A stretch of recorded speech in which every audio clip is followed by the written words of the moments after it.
Pai nosso que estás no céu, santificado seja o teu nome, venha a nós o teu reino, seja feita a tua vontade, assim na terra como no céu. O pão nosso de cada dia nos dai hoje. Perdoai as nossas dívidas, assim como nós perdoamos os nossos devedores. Não nos deixeis cair em tentação, mas livrai-nos do mal, porque teu o poder, a honra e a glória para todos sempre. Amém. Senhor Jesus, nos achegamos, Senhor, nesse início de ano, clamando a Ti, Senhor, por misericórdia, clamando a Ti, Senhor, por graça, por discernimento do Teu reino, Senhor. Que nossos olhos sejam e permaneçam abertos, Senhor, para a Tua maravilhosa graça, para a obra de salvação que se operou em nós, e para o propósito de cada crente, de ser testemunha Tua, Senhor, até que o Senhor volte. Senhor, eu agradeço a Ti, pela honra de estarmos reunidos como igreja, por termos esse privilégio, Senhor, de desfrutar desse pedacinho do céu, Senhor, que é quando a Tua igreja está reunida, que é o Teu culto solene. Nos ajuda, Senhor, a entregar um culto que lhe agrade. Nos socorre, Senhor, nessa hora, para que possamos compreender devidamente a Tua palavra. Senhor, nós dependemos de Ti, Senhor, e por isso clamamos pelo Teu socorro, para que tenhamos um tempo proveitoso diante da Tua palavra, em nome de Jesus. Amém. Vamos lá, meus irmãos. Deixa eu só poder assentar. Vou desbloquear aqui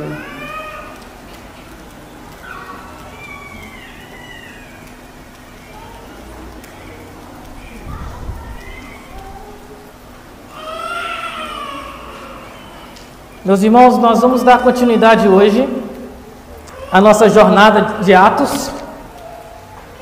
Eu vou relembrar algumas coisas hoje para que estejamos todos na mesma página. Antes de iniciarmos, só abrir minha garrafa aqui.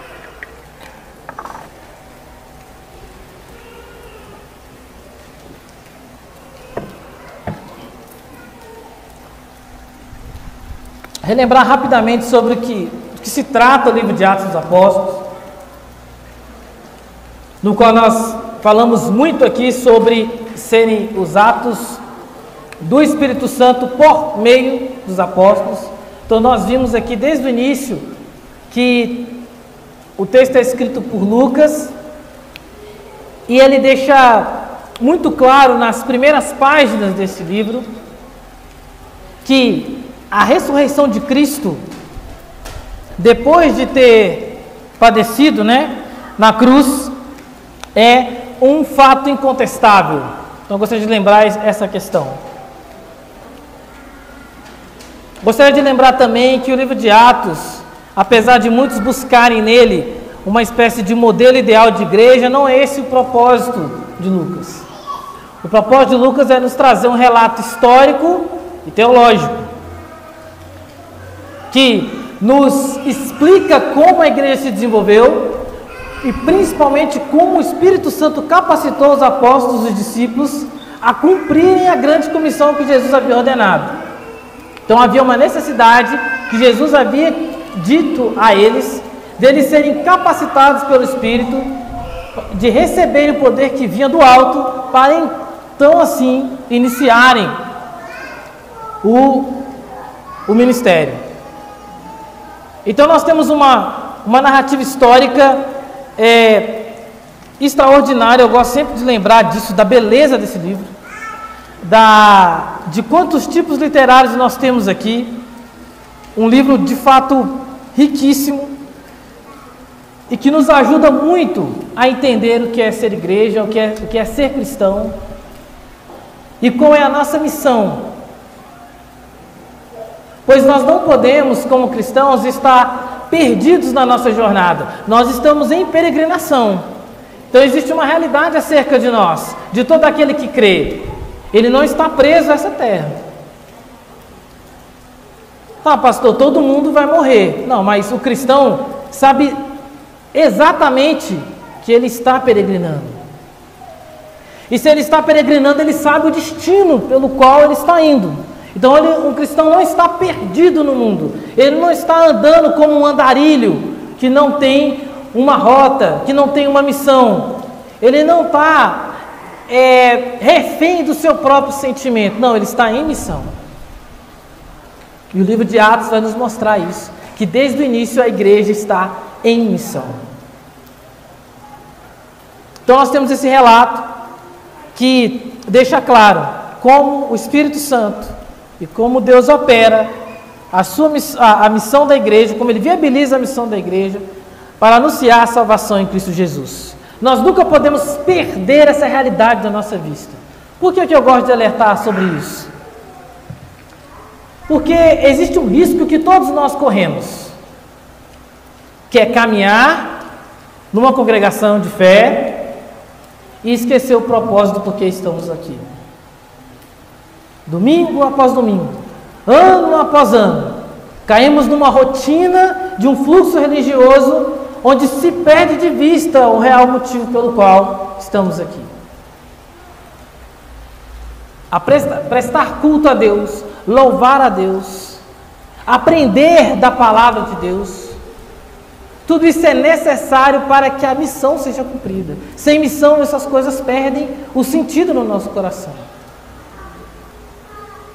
Domingo após domingo, todo cristão fiel está sendo capacitado para operar a grande comissão que foi dada por Jesus, para pregar o evangelho da salvação, para ser luz do mundo e dizer ao mundo: só há salvação em Cristo Jesus. Está vendo este caos que é o mundo? Pois é, ele não se resolve. E isso acontece devido ao estado de rebelião do homem contra Deus. Qual é a solução para isso? Arrependimento de pecados e crer no nosso Senhor Jesus Cristo. Essa é a realidade do Evangelho e é para isso que estamos aqui. E o livro de Atos nos ajuda a lembrar disso. E nos ajuda a confirmar como o Espírito Santo capacitou a igreja para isso. Não há outro fim do Evangelho que não seja a salvação da alma. Todo cristão fiel, todo pastor fiel está preocupado com o destino eterno das pessoas. E de como elas podem peregrinar na terra glorificando a Deus. E isso não é de qualquer forma. O Senhor deixou claro como isso se dá. Bem, diante dessa rápida introdução, vamos abrir nossas Bíblias no no livro de Atos. Nós vamos ler o capítulo 7. Vamos começar do versículo 44.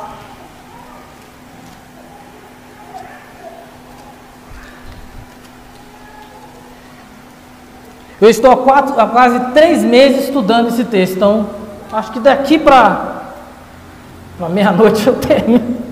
Brincadeira, você. Mas foi um tempo muito intenso, digamos assim.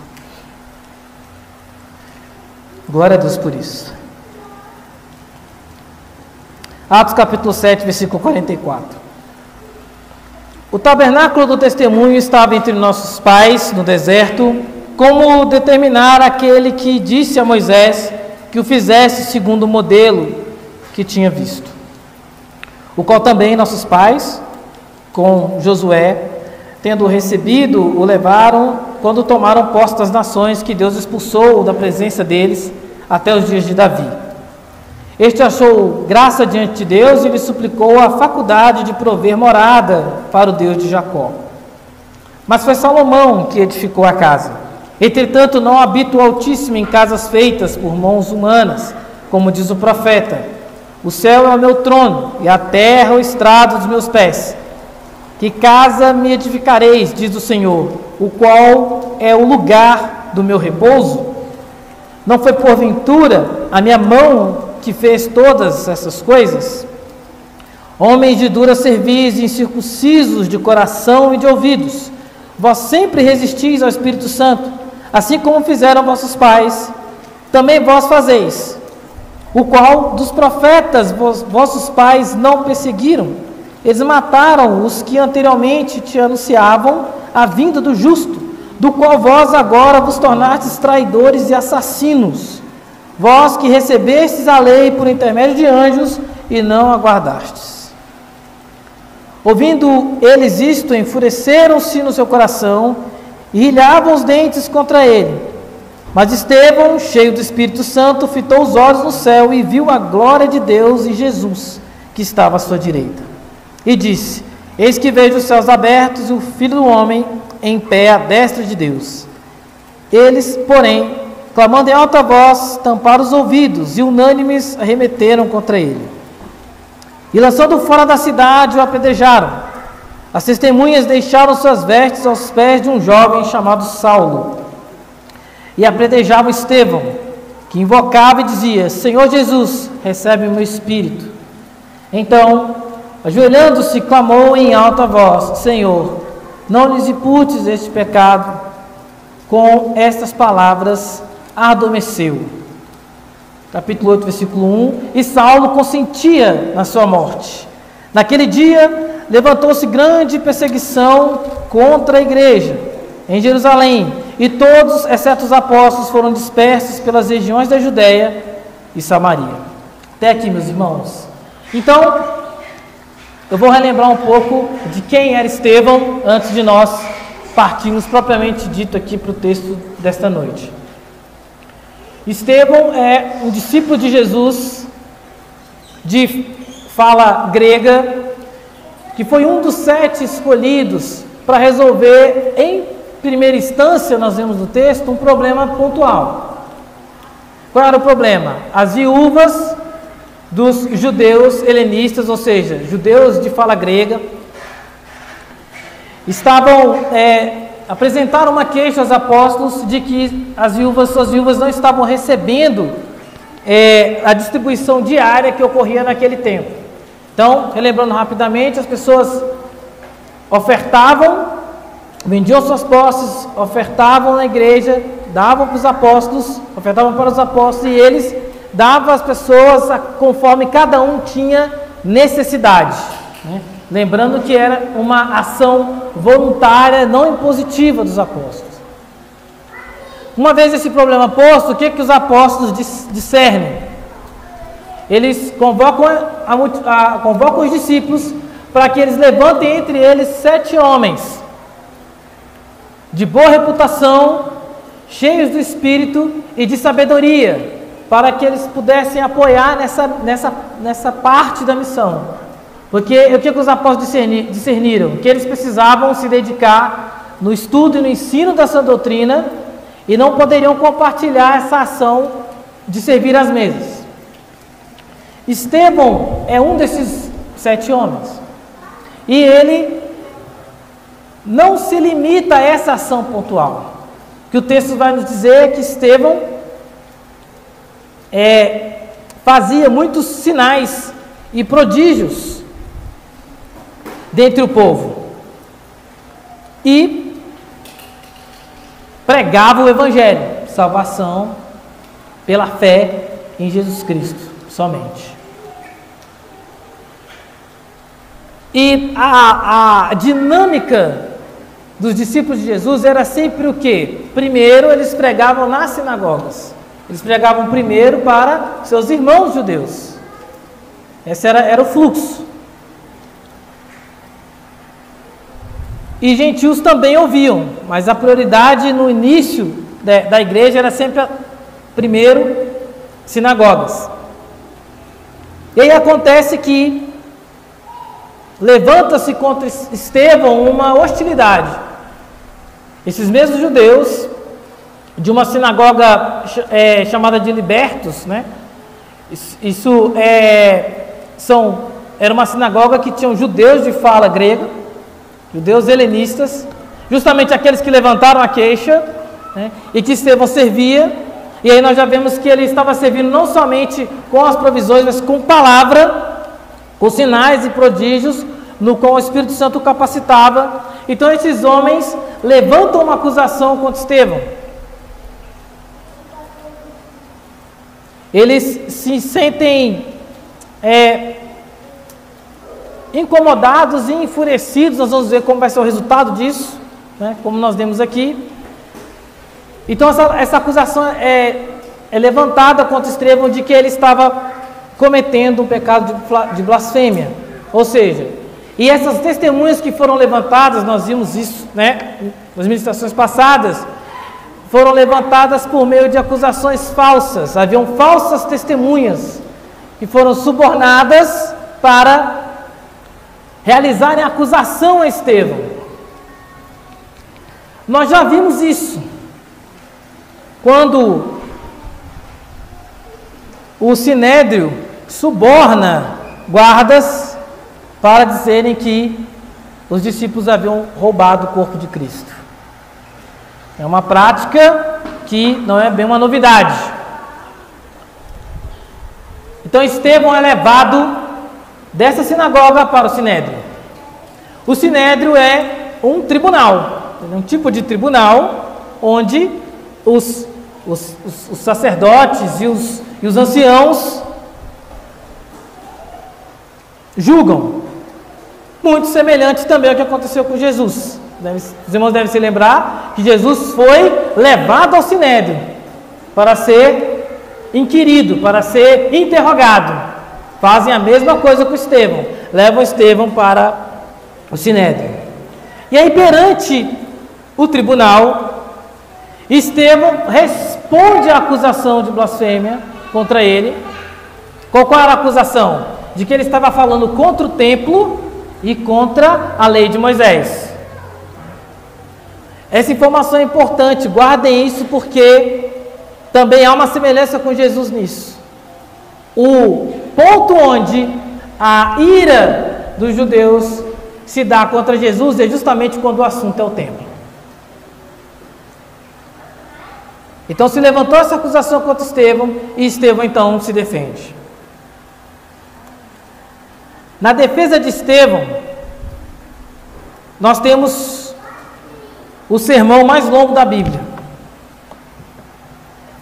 Estevão parte desde a aliança feita com Abraão e passa por todos os períodos do povo judeu para deixar claro uma coisa: vocês sempre resistiram ao Espírito de Deus. A defesa de Estevão, ela também é uma acusação contra aqueles homens. Então o que Estevão lembra? O pastor Gustavo nos trouxe isso. Que Deus se manifestou, se Deus se apresenta a Abraão num lugar que não era a terra santa, era uma terra de gente ímpia. Estevão vai lembrar que Deus não pode morar em templos feitos por mãos humanas. Isso vai ser relembrado aqui de novo. Estevão vai lembrar que várias obras que Deus faz com o povo de Israel não foram realizadas na Terra Santa. Então o que Estevão estava fazendo nesse sermão? Ele está deixando claro o quão incoerente era tanto a acusação sobre ele, como a fé que ele estava praticando. Precisamos nos lembrar que quando João Batista começa a falar sobre a vinda do Messias, onde João Batista está? No deserto. Ele não está dentro da estrutura religiosa da época. Ele não está dentro do ecossistema farisaico ou saduceu, que já estava alinhado com Roma, que já praticava coisas totalmente estranhas à lei de Deus. Então, o que Estevão vai fazer aqui é deixar claro para eles que a fé que eles estavam praticando estava muito longe daquilo que Deus havia determinado. E ele vai relembrar a eles que os seus antepassados, os seus pais, rejeitaram Moisés lá no início. Que antes de Moisés, os seus antepassados rejeitaram José. E depois de Moisés, os seus antepassados rejeitaram Josué. E rejeitaram os profetas. e insistiram numa prática contrária àquilo que Deus estava ordenando por meio de seus profetas, e isso vai gerando uma fúria dentro desses homens. Nós vamos ver um detalhe aqui. Então, todo esse longo sermão, Estevão está fazendo uma exposição bíblica para eles, para deixar claro para eles o quanto estavam distantes daquilo que Deus havia determinado. E a prova cabal disso foi o quê? A crucificação do próprio Deus. Apesar de todo o zelo que tinham com a lei, e de fato os fariseus ao longo da história judaica foram importantes em certo sentido de manter uma determinada tradição, mas não entenderam de fato do que de toda a beleza que a lei possuía estava apontando. Porque quando ela se manifesta diante deles, Deus, homem, eles não veem. Na verdade, tem uma postura hostil contra Cristo, assim como estão tendo uma postura hostil agora contra Estevão, ao ponto de subornar pessoas, de levantar testemunhas falsas. Ou seja, eles não conseguiam contra-argumentar Estevão. No sermão de Estevão, nós vemos que a palavra diz que eles não conseguiam resistir à sabedoria que Estevão estava expondo, mas resistiram ao Espírito.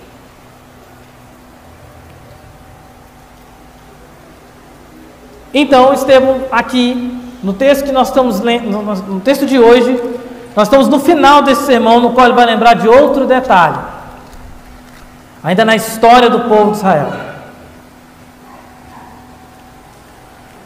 Ele vai lembrar sobre o tabernáculo, sobre o que era o tabernáculo. E o tabernáculo expressava o que? A presença de Deus no meio do seu povo. O tabernáculo era móvel. Então ele era montado num formato de tenda, e haviam repartições dentro dele. Dentro delas havia uma última mais importante, que era o Santos dos Santos, onde se fazia o sacrifício anual pela expiação de pecados, era um sacrifício anual, e é onde estavam também a Arca da Aliança. Então Estevão vai falar sobre o tabernáculo e como os pais lidaram com o tabernáculo no deserto. Que o tabernáculo foi feito conforme Deus havia dado em visão para Moisés, e que ele era levado também nas várias batalhas que a gente lê no Velho Testamento. Mas Estevão vai destacar uma mais primordial, que é quando a terra prometida é conquistada. O tabernáculo era levado para que os povos viam que a presença de Deus estava ali por meio do tabernáculo, e isso causava pavor e tremor. Então Estevão vai lembrar que esse tabernáculo esteve no meio do povo até os dias de Davi. E Davi, então, uma vez, quando inicia o seu reinado, inicia a monarquia, ele deseja construir algo mais digno da presença de Deus. Ele deseja construir uma estrutura que fosse condizente com todo aquele poder, com toda aquela glória que estava ali, naquele tabernáculo. Mas Deus não permite fazer. Davi tinha sangue nas mãos. Então, Estevão vai lembrar que quem constrói o tabernáculo é o filho de Davi, Salomão. Mas Davi Davi providencia tudo que era necessário para que o templo fosse construído. E aí Salomão vai fazer todo um chamamento para que viesse artífices de toda sorte, de vários reinos, para que o templo fosse construído.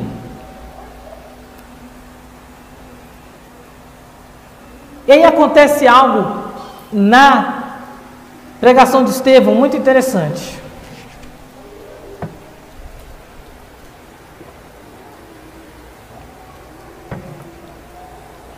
quando parece que ele vai dar uma evidência para o templo, já que ele está falando que Salomão construiu,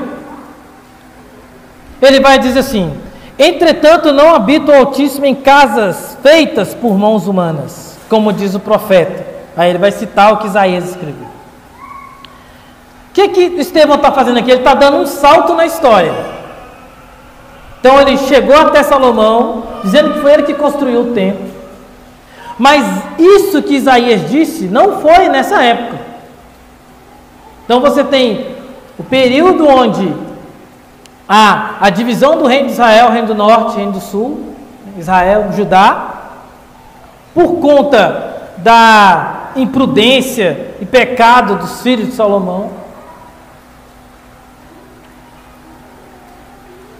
E aí há o período do exílio, e até lá nós temos vários profetas alertando o povo de Deus sobre o seu pecado, sobre a necessidade de arrependimento. O povo não ouve os profetas, e o exílio que foi profetizado acontece. Então há o domínio dos assírios e há o domínio da Babilônia. Depois vem a Síria, toma tudo e os judeus retornam. Quando os judeus retornam, eles têm o desejo de reconstruir o templo. E aí o profeta solta essa: o céu é meu trono, Deus dizendo por intermédio de Isaías, e a terra é estrada dos meus pés. Que casa me edificareis, diz o Senhor, qual é o lugar do meu repouso? Apesar desse desejo do povo de Deus de reconstruir o templo, não era para esse lugar que Deus estava olhando. E é esse o segundo templo que o Sinédrio está apegado. Então Estevão está aqui deixando claro o seguinte: vocês estão apegados em algo que Deus não está. Vocês estão apegados em algo que Deus não está olhando da forma como vocês estão olhando. Deus está preocupado com o coração de vocês. E não é agora que isso acontece, isso é desde sempre.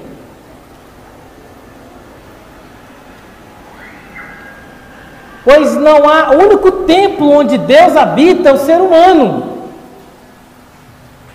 Não que ele esteja confinado a nós, mas é que por meio da obra de Jesus Cristo, aqueles ao qual o Sinédrio rejeita e agora busca acusar Estevão por blasfêmia,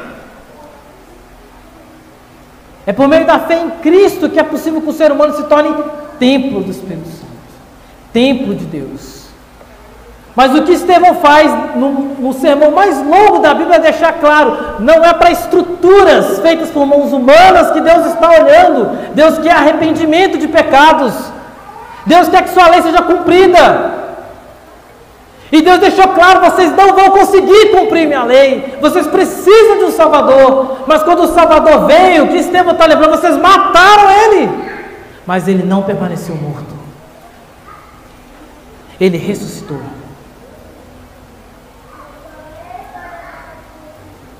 E eles continuam perseguindo ele, perseguindo seus discípulos.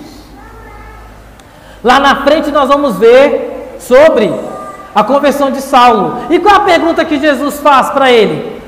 Saulo, por que me persegues? Jesus não estava na terra caminhando para eles perseguirem. Ele estava perseguindo quem? A igreja. Quem persegue a igreja persegue Cristo. E é o que esses homens estão fazendo aqui. Eles continuam perseguindo Jesus, perseguindo os seus discípulos.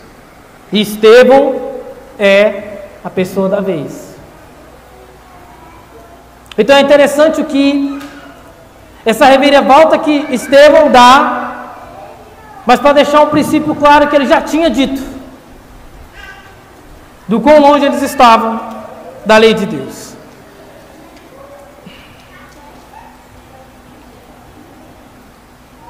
E aqui ele meio que conclui o seu raciocínio. E agora ele vai deixar claro uma espécie de aplicação, vamos dizer assim, muito dura de se ouvir, muito difícil.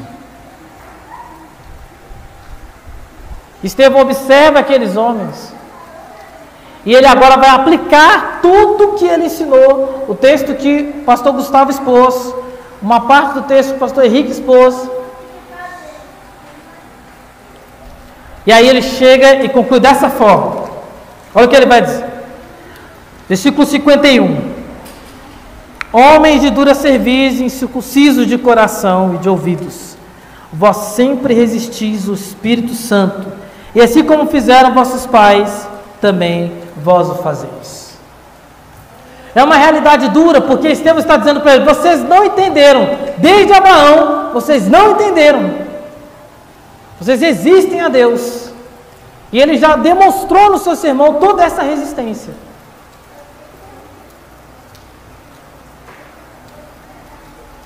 É diferente, por exemplo, do sermão de Pedro, no início de Atos, onde ele explica o Evangelho, e aí as pessoas perguntam: e agora, o que a gente faz? E Estevão deixa claro que eles precisam se arrepender e serem batizados em nome do Pai, do Filho e do Espírito Santo. Há um convite, aqui não, aqui há uma dura acusação. Estevão os acusa de ter dura cerviz. Ter dura cerviz é estar num estado de uma teimosia absurda. O texto diz que quando Estevão começou a falar, eles viram o rosto de Estevão como de anjos, como de anjo, e não adiantou nada. Estevão faz uma exposição bíblica primorosa desde Abraão e não consegue penetrar no coração daqueles homens. E é por isso que ele chega nessa conclusão. Dura cerviz é um termo que Deus vai usar lá em Êxodo também com Moisés. Quando ele está falando com Moisés, Deus usa esse mesmo termo. Este povo é um povo de dura cerviz. Ou seja, eles não querem obedecer e se mantêm firmes no seu pecado. Estevão acusa esses homens de serem incircuncisos de coração e de ouvidos. A circuncisão era uma marca física que deixava claro que aquela pessoa pertencia ao povo de Deus. Mas essa marca, essa circuncisão física, ela é uma sombra da circuncisão definitiva que há quando alguém se converte a Cristo. Uma circuncisão no coração. Você está selado pelo Espírito Santo. Você está selado pela obra da salvação. E isso gera uma transformação na sua mente ao ponto que você não consegue mais pensar da forma como você pensava antes. Mas o que Estevão encontra é o mesmo pensamento, são os mesmos erros, a mesma insistência do povo de Deus desde Abraão.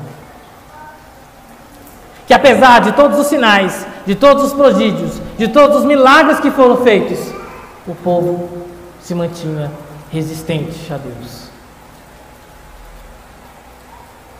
O que Estevão vê é uma muralha, um solo rochoso, que a palavra não penetra.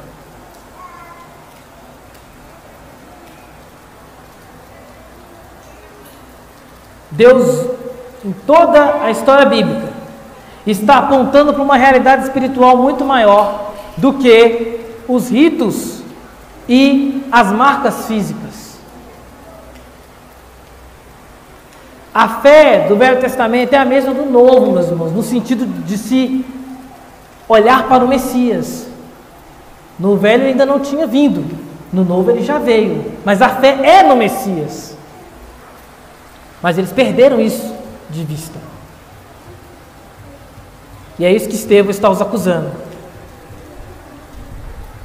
Então, como eu disse, Estevão está deixando claro que isso não é uma novidade. Isso acontece desde sempre no povo de Deus. E Estevão está deixando claro que eles estão cometendo os mesmos erros dos seus antepassados, que resistiram aos profetas que foram levantados por Deus. Estevão os acusa de assassinos. É duro, meus irmãos. Ele questiona, olha só o questionamento de Estevão. qual dos profetas vossos pais não o perseguiram? Eles mataram os que anteriormente anunciavam a vida do justo, do qual vós agora vos tomastes traidores e assassinos. Nós não sabemos exatamente como todos os profetas foram mortos. A Bíblia não entra nesse detalhe. Mas nós sabemos que quando Jeremias pregou, o que fizeram com ele? Jogaram no poço. Hebreus 11, lendo aqui rapidamente, versículo 37, o texto diz o seguinte, quando fala acerca dos profetas: foram apredrejados, provados, cerrados pelo meio, mortos a fio de espada, andaram peregrinos, vestidos de peles de ovelhas e de cabras, necessitados, afligidos, maltratados. Esse era o tratamento dos profetas. A tradição rabínica diz que esse que foi cerrado ao meio foi Isaías. Em textos apócrifos se encontra isso na tradição, rabínica. Olha o que Jesus diz, também fala sobre isso, em Mateus 23, 35. Para que sobre vós, quando ele está falando com os judeus, para que sobre vós recaia todo o sangue justo derramado sobre a terra, desde o sangue do justo, Abel, ao sangue de Zacarias, filho de Baraquias, a quem matastes entre o santuário e o altar. Então Estevão está acusando esses homens de serem assassinos. Pedro também deixa isso claro, vocês mataram o Cristo. Mas Estevão agora está falando, vocês e seus antepassados mataram todos, por não quererem ouvir a verdade de Deus, por não se submeterem. Estevão vai lembrar que eles receberam a lei por intermédio de anjos. Aqui ele está se remetendo àquele evento no Monte Sinai, onde ali está havendo uma solenidade, onde Deus está entregando a lei para Moisés. E ali haviam anjos. O que ele está lembrando? Ele está falando, seus antepassados viram isso. A nossa fé é uma fé segura, meus irmãos. Além de toda a realidade do Espírito Santo, que é a principal, mas há testemunhas oculares. Aquele povo viu Deus falando com Moisés no Monte Sinai. Eles estavam ao pé do monte. Eles viram os trovões, eles viram aquilo acontecendo. Mas o que acontece nesse momento? Eles constroem um bezerro de ouro e dizem que foi aquele bezerro que tirou eles do Egito.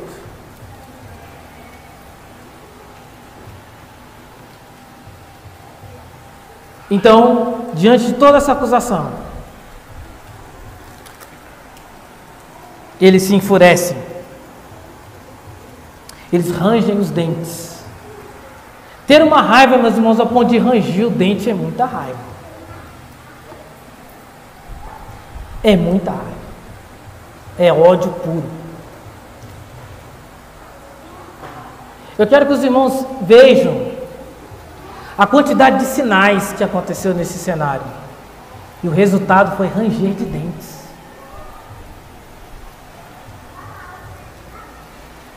Não receberam, não entenderam, não sei, não quero saber, bem nessa linha.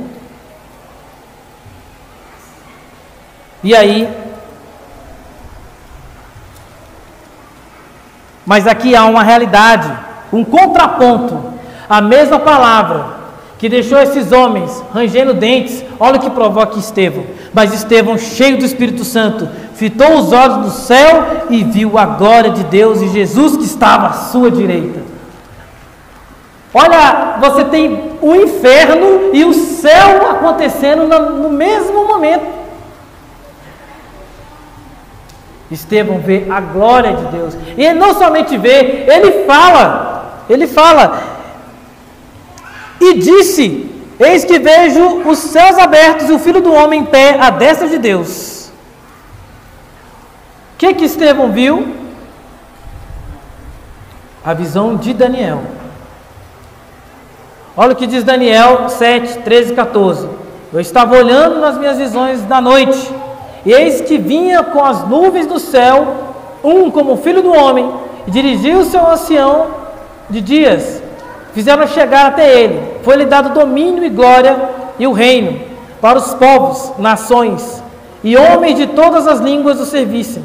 E o seu domínio é domínio eterno, que não passará, e o seu reino jamais será destruído. A visão que Daniel teve, se concretiza em Estevão. E ele está dizendo: eu estou vendo o que o profeta falou, o que o profeta viu. E é Jesus o Filho do Homem. Eles usam o termo Filho do Homem para deixar claro: Jesus é o Cristo.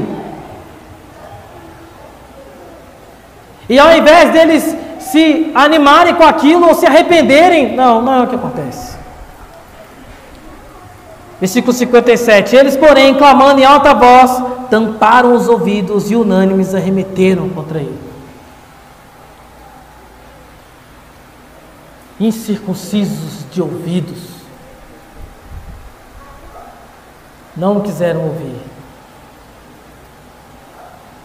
Mesmo o homem falando, mesmo eles vendo que ele estava com o rosto como de anjo, mesmo ele trazendo uma exposição bíblica profunda, mesmo ele vendo os céus abertos, não foi suficiente.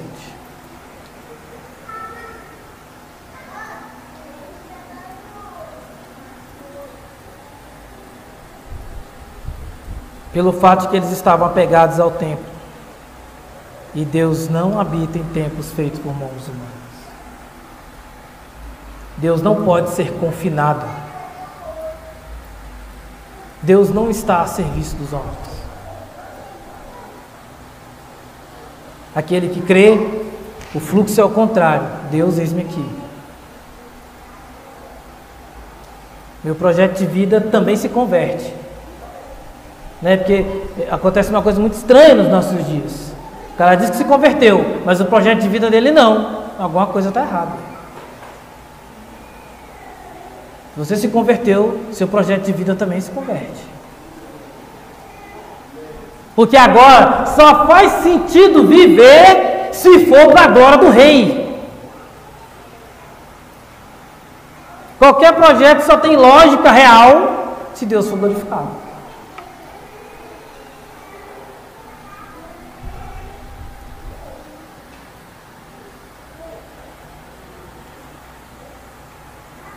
Então eles vão aplicar a pena de blasfêmia. A lei de Moisés prevê, lá em Levítico, que aquele que blasfema contra Deus, a punição é a morte por apedrejamento. Mas aqui, o julgamento do Sinédrio, assim como foi em Jesus, está todo errado. Ele está errado primeiro porque, assim como o de Jesus, as testemunhas são falsas. Estevão não está blasfemando. E segundo é que, naquele período, eles estavam proibidos de aplicar essa lei por Roma. Roma não admitia que os povos conquistados aplicassem pena de morte. Só quem podia matar era eles. Tanto é que o método de assassinato de Jesus foi romano. Mas todo o sistema acusatório foi judaico, foi fariseu.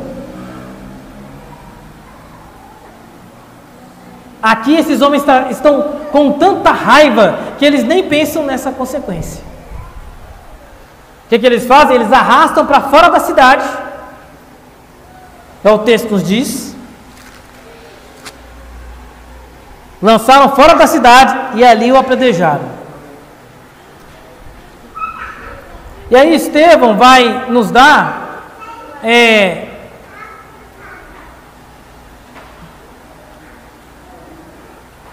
e aqui se confirma que, apesar de toda essa realidade, de toda essa inconformidade, digamos assim, legal do julgamento que eles estavam fazendo, eles não se importam e cometem de novo os mesmos erros dos seus antepassados, no qual ele já tinha lembrado em todo o sermão vários casos que eles cometem o mesmo erro.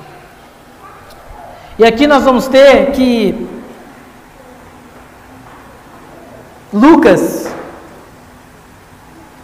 diz que as testemunhas deixaram suas vestes aos pés de um jovem chamado Saulo.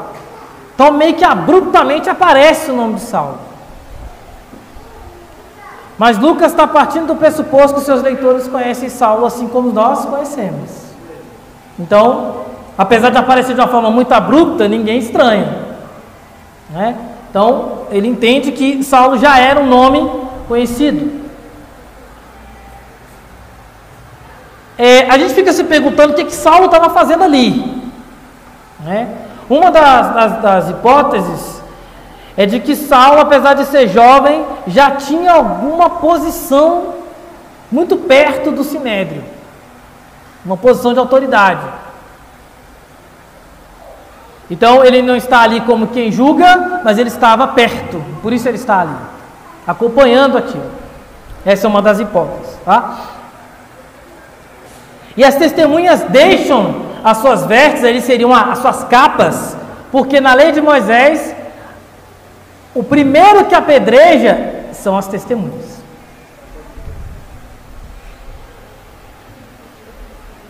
Essa é uma medida da lei para o quê? Para que o julgamento seja justo. Mas aqui nada disso importou. Eles largam as vestes e apedrejam Estevão. E aí Estevão faz algo extraordinário, que ele invoca ao Senhor, versículo 59, e diz: Senhor Jesus, recebe o meu espírito.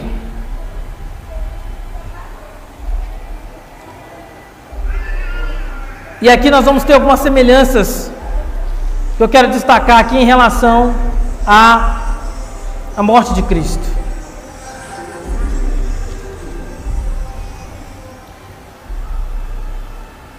Estevão se ajoelha para orar, assim como Jesus orou no Getsemane. Estevão clama para que o Senhor receba o espírito dele. Então note que não há nenhuma sugestão de que Estevão estaria em qualquer outro lugar ou em qualquer outro estado da alma que não seja na presença de Deus, na presença de Jesus. Ele deixa claro: Senhor Jesus, recebe o meu espírito. Jesus orou para o Pai receber o seu espírito. Mas Estevão, semelhantemente, ele ora e clama para que o Senhor Jesus recebesse o espírito dele, deixando claro que Jesus é Deus, de que Ele é que redime o homem. Estevão clama para que o Senhor perdoe seus assassinos, que não lhes impute este pecado. Veja, meus irmãos, o que o poder do Evangelho faz. O que é um homem cheio do Espírito Santo, que sendo apedrejado, ora ao Senhor, assim como Jesus orou e diz: perdoa eles, Senhor. Ou seja, Estevão perdoou aqueles homens, e por isso clama a Deus para que Deus os perdoe também. Clama a Jesus para que o Senhor os perdoe. Enquanto os seus acusadores estavam cheios de ódio, Estevão estava cheio de espírito. Perdoa seus assassinos. Clama para que Jesus também não nos impute esse pecado. O poder do Evangelho gera ira em alguns, mas gera esse poder de perdão naqueles que creem. É importante, meus irmãos, deixar claro que isso que nós estamos vendo não pode ser gerado na carne. Isso não é natural do homem. Isso é um homem cheio do Espírito Santo. Estar cheio do Espírito Santo não são atitudes externas, espalhafatosas. É isso aqui.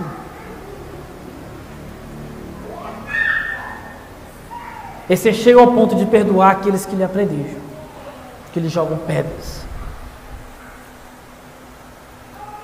E aí nós temos no versículo 1, Lucas anunciando o 8:1, o início da perseguição à igreja. Então naquele dia, inicia-se uma perseguição contra a igreja de Jerusalém, e os discípulos são dispersos. O interessante aqui é como essa dispersão ocorre. Essa dispersão ocorre.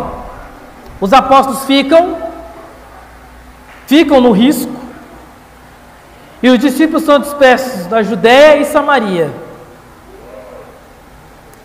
O que Jesus disse quando preparava os discípulos para enviá-los, lá em Atos 1:8, o que é que nós lemos? Mas recebereis poder ao descer sobre vós o Espírito Santo, e sereis minhas testemunhas, tanto em Jerusalém, em toda a Judéia e Samaria e até os confins da terra. A grande comissão se inicia por perseguição.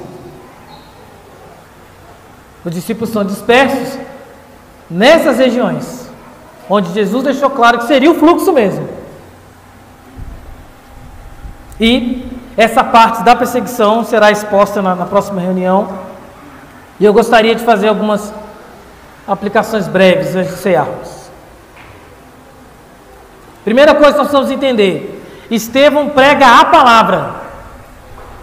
Estevão não usa nenhum outro recurso para pregar o Evangelho, para ensinar quem Jesus é, para deixar claro o erro daqueles homens. Ele faz uso da Escritura e somente a Escritura, sem nenhum outro subterfúgio.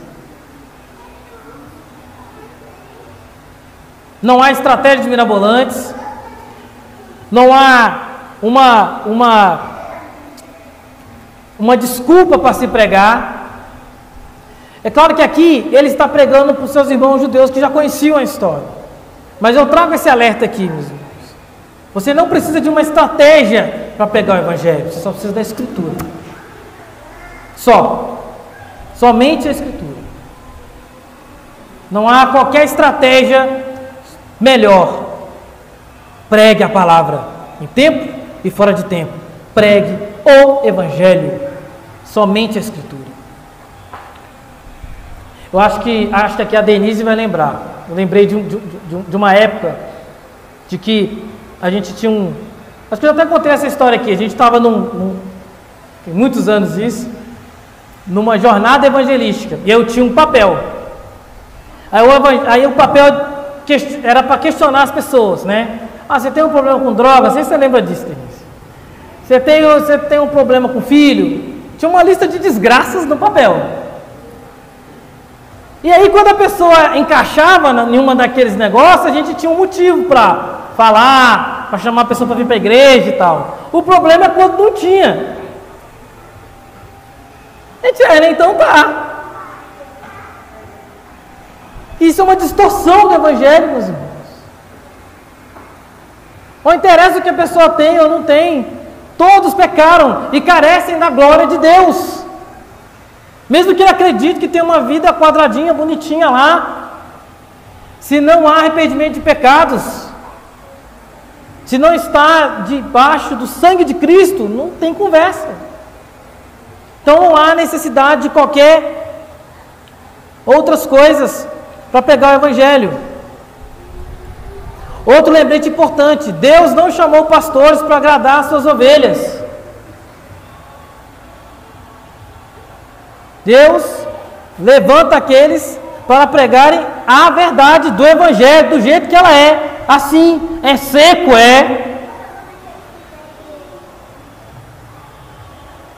Essas pregações, meus irmãos, estilo coaching, que inflam o ego das pessoas, isso é um absurdo. Estes homens estão guiando pessoas para o inferno, não é para o céu. Ah, pastor, você está exagerando. Não estou, porque se a fé não é verdadeira, ela é falsa. O que Estevão está deixando claro para eles? A fé que vocês estão carregando aí preso nesse prédio é falsa. Os ritos que vocês estão fazendo não agradam a Deus. Se tivesse certo, vocês glorificavam o Messias quando esteve diante de vocês.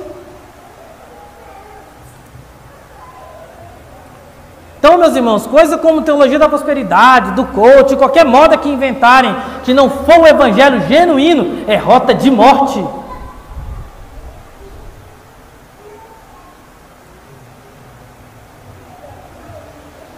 E muitas vezes, meus irmãos, o que ensinarmos aqui não vai agradar a vocês, porque não agrada nem a gente muitas vezes. Na maioria das vezes a palavra rasga aqui primeiro.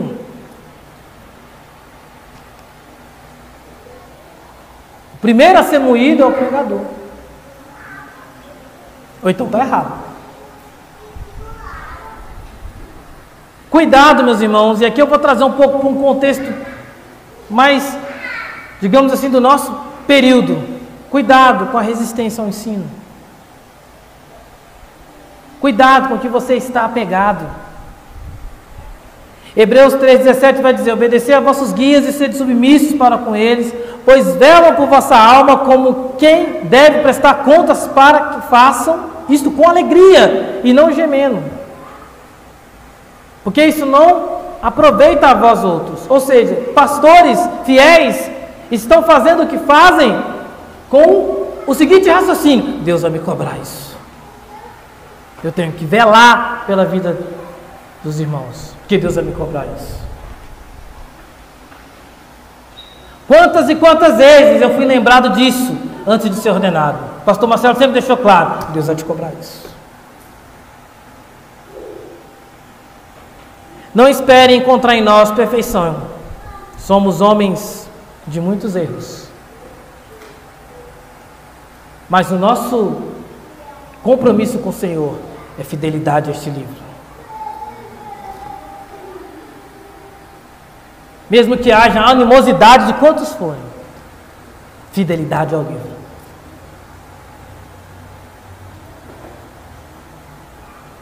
Não resistam aos ensinos, meus irmãos. Não acredite que uma rotina de recorrência em determinado pecado pode ser aceitável. Se você recebeu a instrução, se você sabe o que fazer e permanece no erro, você está sendo um homem de dura serviço. Você está resistindo ao ensino, você está resistindo à palavra, você está resistindo ao Espírito Santo. Então cuidado com isso. Perdoe os que te perseguem. A oração do Pai Nosso tem como ápice do seu ensino o perdão. O que Jesus vai dizer lá no finalzinho da oração do Pai Nosso? Porque se você não perdoar aqueles que te ofendem, Deus não vos perdoará as vossas ofensas. Perseguição, meus irmãos, não são desentendimentos ocasionais na vida, não. Não é uma coisa deu errado na sua empresa, aí você está sendo perseguido. Não é isso não. Perseguição é uma hostilidade à sua ação de pregar o Evangelho. Isso é perseguição. Então, não confunda muitas vezes seus erros do passado, que estão gerando problemas agora, e achar que isso é perseguição porque você é crente. Não, você só errou mesmo lá atrás. Resolva o seu BO, como diz o pastor Marcelo. Ande com Deus, meus irmãos, e tenha uma vida espiritual. Busque ser cheio do Espírito. Quando eu estava estudando para essa ministração, eu cheguei a um questionamento. E a pergunta era se eu estava pronto para ser como Estevão. Mas aí, ao longo do caminho, eu percebi que a pergunta não era essa. A pergunta é se eu tenho caminhado com Deus ao ponto de ter a convicção de Estevão. Porque isso não é um botão que liga e agora estou convicto. Não, isso é uma vida, isso é uma jornada. Lembra do critério que foi usado para Estevão ser escolhido? Boa reputação, cheio do Espírito e de sabedoria. Então isso não chegou em Estevão nesse momento. Ele vivia assim. Ele já produzia a obra. Então, meus irmãos, o martírio é um dom do Espírito. Resistir a esse tipo de coisa não é uma coisa natural. Mas não há como chegar aí sem uma vida com Deus. Não há como ter uma convicção como Estevão, a ponto da vida estar de fato, literalmente à disposição, a ponto de ser apedrejado e perdoar aqueles que estavam apedrejando, se não houver uma vida com Deus. Então, meus irmãos, que o exemplo de Estevão constrange e anime nossos corações,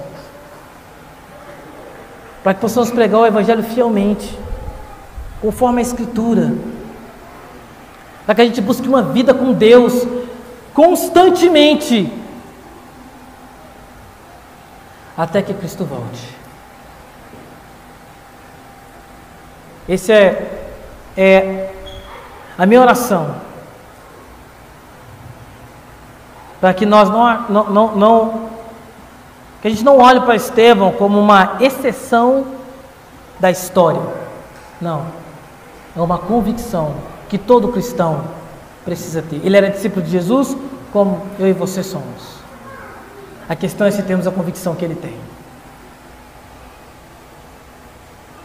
E para ter a convicção que ele tem, nós precisamos caminhar com Deus, ter uma vida espiritual de qualidade, e assim sermos cheios do Espírito Santo. E, meus irmãos, vamos ceiar. Eu peço para que as irmãs venham aqui à frente, para que a gente possa orar pelos alimentos.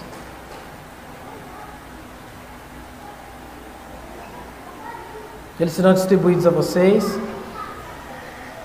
Eu peço que, enquanto você pense sobre Estevão. Nós estamos diante de um exemplo, de um texto que ele não tem, de certa forma, assim, uma profundidade teológica tão grande, não é um texto difícil de entender. É um sacrifício vivo, claro para nós, do que o Evangelho produz e do que a ausência do Evangelho produz. A ira do Sinédrio é a ausência do Evangelho. Ser cheio do Espírito como Estevão é a presença do Evangelho. Vamos orar. Senhor Jesus, nós apresentamos os elementos, Senhor, da ceia, que representam o Teu corpo e o Teu sangue. Fazemos isso, Senhor, em memória de Ti.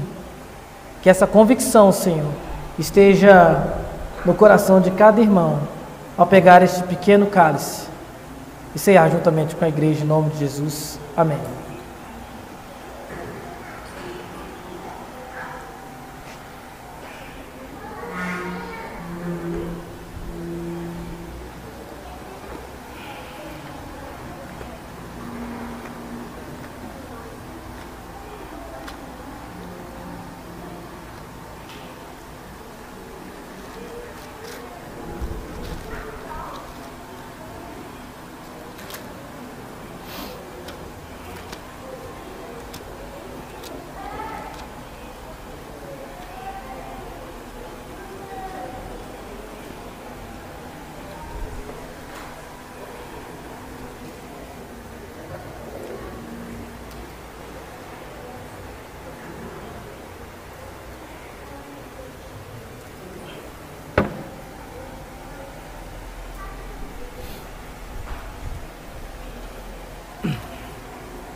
Primeira Coríntios 11, versículo 23.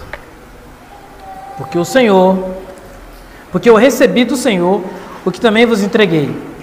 O Senhor Jesus, na noite que foi traído, tomou o pão e, tendo dado graças, o partiu e disse: Este é meu corpo que é dado por vós. Fazei isto em memória de mim.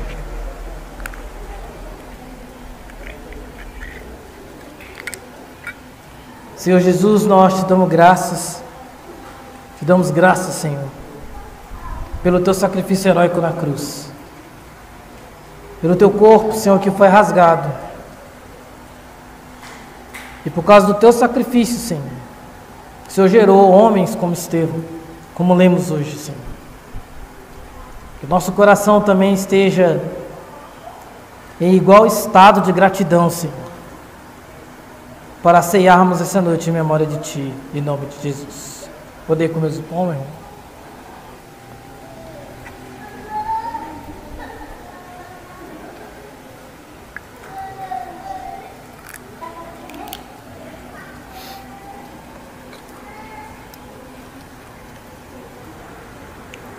Por semelhante modo, depois de haver ceado, tomou também o cálice, dizendo: Este cálice é a nova aliança, em meu sangue. Fazei isso todas as vezes que bebedes em memória de mim.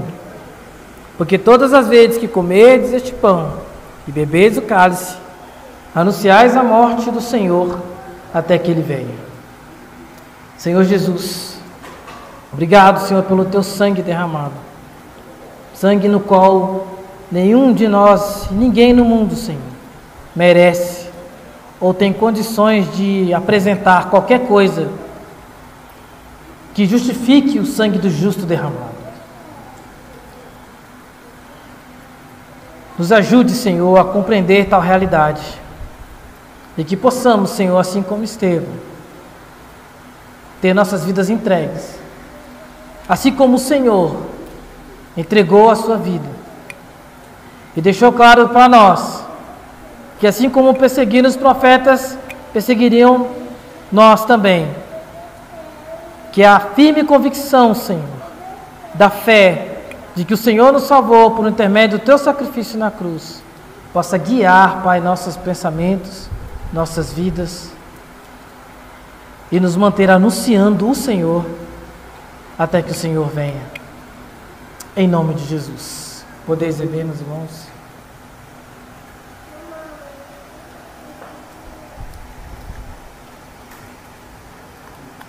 Eu gostaria de orar mais uma vez com os irmãos.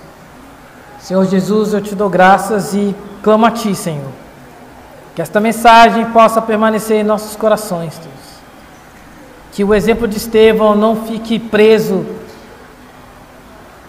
em uma história, mas que possa constranger nossos corações e nos conduzir, Senhor, para que, se preciso for, ter o mesmo fim, que seja como de Estevão, Senhor, glorificando a Ti e convictos da fé no Senhor Jesus. Amém. Meus irmãos, você que separou sua oferta, esteja livre para contribuir com a obra do reino. Atrás das cadeiras tem aí o nosso QR Code do Pix. Se for mais fácil para os irmãos, Deus abençoe a finança dos irmãos também. Tem aqui também, se o celular conseguir captar aí o QR Code à distância.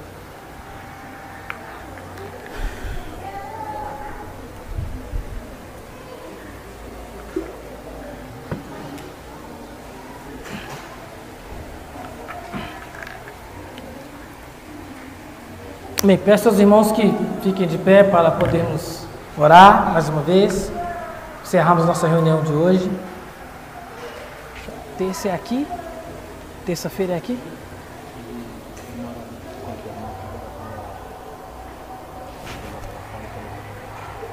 Será que eu chamo eles aqui? Tá. Hã? Tá bom. Meus irmãos, peço que após nós orarmos, os irmãos não se dispersem, nós vamos orar aqui também, tá bom? Por algumas pessoas, peço que vocês segurem aí mais um pouquinho, tá bom? Oremos. Senhor Jesus, obrigado, Senhor, pelo privilégio de cultuarmos a Ti, de aprendermos com a Tua palavra e de participarmos, Senhor, do Teu culto solene. Obrigado, Senhor, pela Tua palavra que fala nossas almas. E eu clamo a Ti, Senhor, que cada irmão seja abençoado pela Tua poderosa mão, Senhor. Que a Tua palavra, Senhor, possa forjar corações e mentes. Que a Tua palavra, Senhor, possa produzir a obra que o Senhor deseja, que o Senhor pode proporcionar ao coração de cada um, Senhor. Obrigado, Pai, porque até aqui o Senhor nos ajudou. E cremos, Senhor, que o Senhor continuará nos ajudando, Senhor. Dependemos de Ti, ó Deus. E concluímos esse tempo, Senhor, não como um final de culto, porque o que queremos é uma vida que cultue ao Senhor o tempo todo. Que essa obra possa ser gerada, Senhor, no coração de cada irmão, em nome de Jesus.